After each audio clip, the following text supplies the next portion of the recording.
اور میں سوچ رہا تھا کہ ہندوستان واپس جا کر مجھے کلدیپ کے ساتھ کوئی تپسیا شروع کر دینی چاہیے۔ کلب میں داخل ہو کر مجھ پر اداسی طاری رہی۔ کلب کا ماحول وہی تھا جس کا تذکرہ میں پہلے بھی کر چکا تھا۔ ہم سب ایک بڑی میز پر بیٹھ گئے۔ سارا نے مجھے ٹٹولا کہ مجھے اچانک کیا ہو گیا ہے۔ پھر ہم میز پر آ گئے۔ اسی وقت ایک بہرا میرے پاس آیا اور اس نے مجھ سے پریشانی کے لہجے میں جم کے بارے میں پوچھا۔ ان کا ایک اہم فون آیا ہے، وہ وہاں رقص کر رہا ہے۔ میں نے اس کی طرف اشارہ کر کے کہا۔ جم رقص چھوڑ کر مجھ سے معذرت چاہتا ہوا کلب کے دفتر پہنچ گیا اور تھوڑی دیر میں پریشان سا میرے پاس آیا۔ میں معذرت چاہتا ہوں، وہ کہنے لگا۔ مجھے ہیڈ کوارٹر طلب کیا گیا ہے۔ پولیس کو ایک مکان سے 6 لاشیں دستیاب ہوئی ہیں، مجھے فوراً جانا ہوگا۔ 6 آدمیوں کی لاشیں؟ میں نے تعجب سے پوچھا۔ یہ تو خاصا بڑا کیس ہے۔ جم کی زبانی یہ خبر سن کر مجھے تشویش ہونے لگی۔ ہاں، حالانکہ اس قسم کے معاملات سے میرا کوئی تعلق نہیں ہے، لیکن پرانے دوست کسی بھی پیچیدہ معاملے میں مجھے طلب کر لیتے ہیں۔ کیا میں تمہارے ساتھ چلوں؟ میں نے کہا۔ اس وقت نہیں، لیکن شاید مجھے تمہاری ضرورت پڑے۔ رات گزر رہی تھی۔ اسی اثنا میں میرے نام جم کا فون آیا۔ وہ مجھ سے ہیڈ کوارٹر آنے کی درخواست کر رہا تھا۔ یہ بات میرے لیے خاصی تشویشناک تھی، لیکن مجھے یہ معاملہ جلد سے جلد ختم کرنے کے لیے فوراً یہاں سے روانہ ہونا چاہیے تھا۔ جین اور سارا کو معاملے کی نوعیت بتا کر ہم نے وہاں سے اٹھنے کا ارادہ کیا۔ ہم فوراً کلب سے اٹھ آئے۔ جین اپنی گاڑی میں مجھے ہیڈ کوارٹر چھوڑتی ہوئی وہاں سے رخصت ہو گئی۔ سارا بھی اس کے ساتھ تھی۔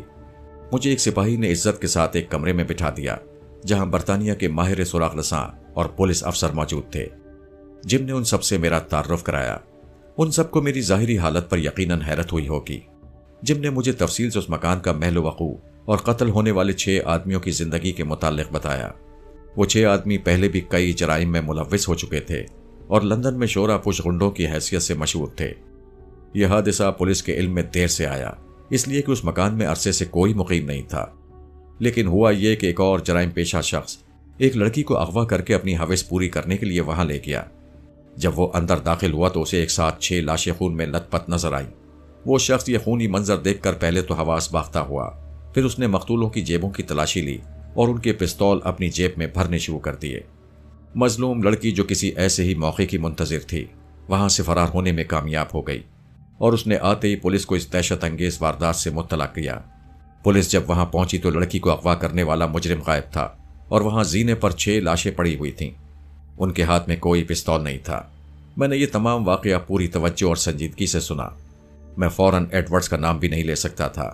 میں انہیں کیا بتاتا کہ میں خود ہی اس واقعے کا شاہد ہوں اور یہ قتل میری انکا کی طاقت کا کرشمہ ہے۔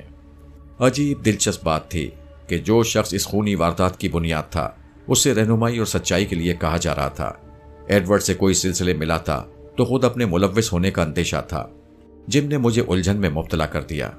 کاش مجھے سیٹ مل جاتی اور آج ہی میں لندن سے روانہ ہو جاتا۔ افسران میرے چہرے کی طرف مزے کے خیز انداز میں دیکھ رہے تھے اور جم بار بار مجھ سے کہہ رہا تھا، دولت علی، لارڈ اسمتھ کے کیس میں تم نے منٹوں میں اصل قاتل کا چہرہ بے نقاب کر دیا تھا۔ اس معاملے میں بھی ہمیں کچھ بتاؤ۔ مجھے کچھ غور کرنے کے لیے وقت دو جم، یہ کیس خاصا پیچیدہ معلوم ہوتا ہے۔ مجھے یقین ہے کہ تم کوئی جادو کر دکھاؤ گے۔ میں نے اپنے دوستوں سے تمہارا بڑا تذکرہ کیا ہے، جم جوش میں کہنے لگا۔ میں نے اپنی گردن جھکا لی۔ ایک افسر نے بڑھ کر مجھے سگریٹ پیش کیا اور میرے ہاتھ میں ایک جام تھما دیا۔ میں نے کچھ توجہ دیے بغیر اسے اپنے حلق میں انڈیل لیا۔ اس وقت میرا ذہن کسی کہانی کا تانا بانا بننے میں مصروف تھا، مگر کوئی سرا مل نہیں رہا تھا۔ قتل کے وقت ایڈورڈ کلب میں موجود تھا۔ بدقسمتی سے مقتولوں کے پستول چھن گئے تھے جن سے ان کے اپنے نشانات کا پتہ چلتا۔ مجھے تذبذب میں گھرا ہوا دیکھ کر جم جوشیلے انداز میں اپنے دوست افسران کو اسپارٹا سے میرے مقابلے کا واقعہ سنانے لگا۔ وہ شاید اپنے دوستوں کو یہ باور کرانا چاہتا تھا کہ اس نے مجھے بلا کر کوئی غلط انتخاب نہیں کیا ہے۔ خوب، یک یک میری آواز گونجی۔ عذراہ کرم مجھے ایک جام اور عطا کیجیے، یہ واقعہ خاصا دلچسپ معلوم ہوتا ہے۔ کیا تم نے کوئی نتیجہ اخذ کیا؟ وہ جلدی سے بولا۔ کوئی خاص نہیں، میں ابھی کچھ نہیں کہہ سکتا، لیکن یہ بھی تو ممکن ہے کہ ان لوگوں نے ایک دوسرے کو قتل کیا ہو۔ میں نے کچھ سوچتے ہوئے کہا۔ اس کا کوئی جواز تو ہوگا؟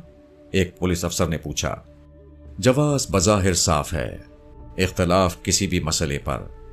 دنیا میں ہر خون خرابے کی وجہ اختلاف ہے۔ جم بوکھلایا ہوا تھا۔